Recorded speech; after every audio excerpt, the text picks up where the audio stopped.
Finally, what about his fifth argument based on the suffering in the world? Well, I think it's undoubtedly true that the pain and suffering in the world is a tremendous emotional obstacle to belief in God.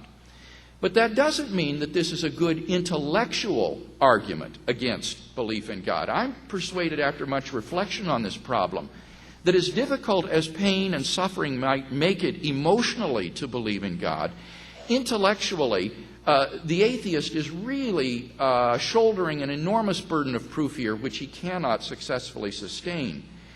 Dr. Dacey's key claim here is that pointless suffering exists. Now, that claim is extraordinarily difficult to prove. In order to prove this claim, the atheist must prove the further claim that God does not have good reasons for permitting the suffering in the world.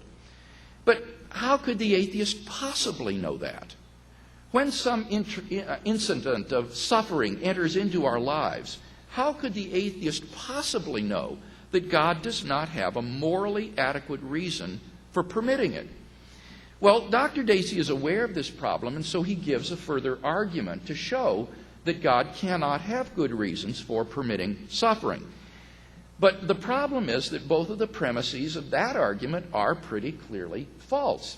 Take the first premise that he gave. He says, we don't know of any kinds of goods that would morally justify God's permitting suffering. Well, I think that's just obviously false. I can think of all sorts of goods that would justify God's permitting suffering. From a Christian point of view, speaking in the broadest terms, God's purpose for human history is to bring as many people freely to a saving relationship with Himself, thereby securing their eternal life and eternal happiness.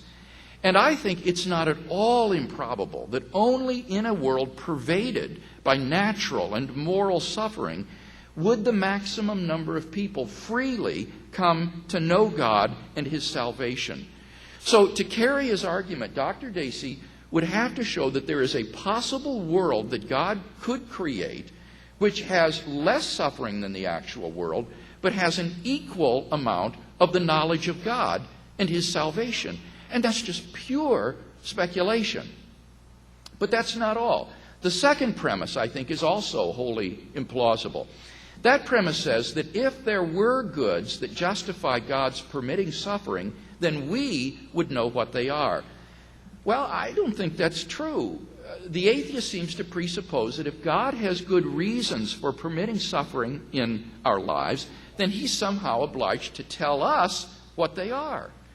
But that seems very implausible. It would turn the universe into a haunted house. Every time I stub my toe, a voice would whisper, "Here's why I'm permitting this." And this would really get to be annoying after a while. Worse, what Dr. Dacey is asking for may well be logically impossible. For in certain cases, if God were to say, "Here's why I'm allowing this," then we might act in such ways as to prevent the justifying good from coming about, so that the suffering in that case would take place if and only if the suffering did not take place, which is logically impossible. So in that case, Dr. Dacey's premise is necessarily false. So I don't think his argument that God cannot have good reasons for permitting the suffering in the world is very good.